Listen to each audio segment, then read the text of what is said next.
Minister responsible for the Solid Waste Management Corporation, SWMC, Mr. Eugene Hamilton, announced on Monday a salary increase for 3 categories of workers at the corporation. The minister disclosed during a general staff meeting of the SWMC at the corporation's headquarters in Taylor's Range that the increase will benefit some 65 workers.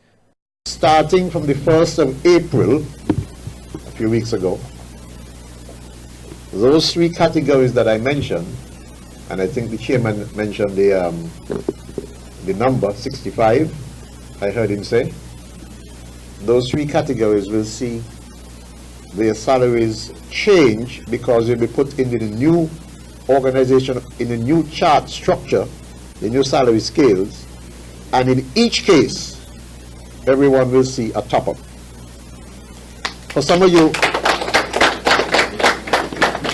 it might be a little bit more than a top-up, but it's a top-up nonetheless. The minister said he made the recommendation to the board and management of the SWMC to adjust the wages of the categories of workers after what he called walking a mile in their shoes.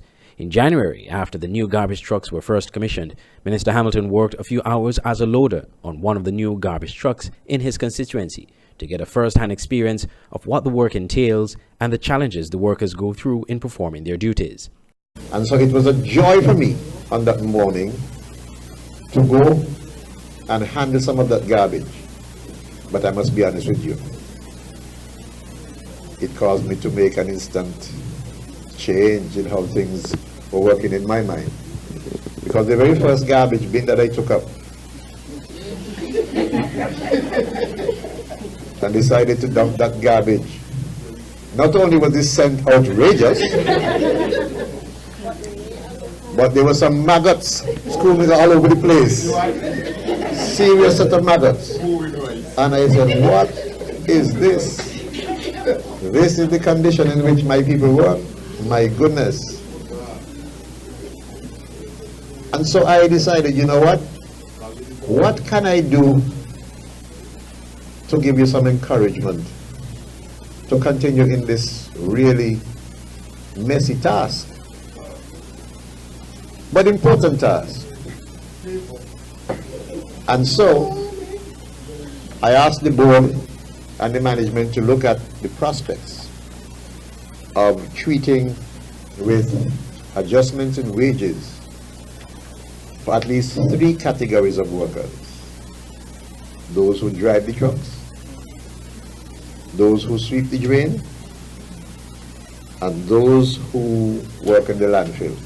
Meanwhile, Chairman of the Board of Directors, Mr. Ivan Handley, expressed gratitude to the staff for their hard work and said that the board and management are working to continue to improve their working experience. He also disclosed that due to the improved financial performance of the corporation, the $1.5 million annual subsidy from the government has been withdrawn, which means the SWMC will now have to work hard to ensure its good financial performance continues. For the past 20 years, the corporation has been subsidized by the government. As a matter of fact, we were given $1.5 million per year.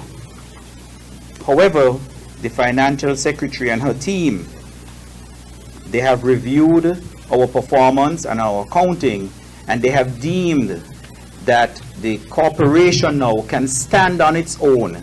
So we are no longer getting that $1.5 million. That's good and that's bad. It is good from the perspective that they have seen that we have improved, they have seen that we are more responsible, and they've seen that we're taking the business of solid waste seriously. However, it means that we have to work harder internally to make up for that 1.5 million that we were accustomed or became accustomed to receiving from the government. On Monday, some of the workers received their letters from the minister indicating the salary increase. At Monday's general staff meeting, the SWMC used the opportunity to update staff on the progress in the various departments. Subsequent reports on this meeting will be released in the coming days.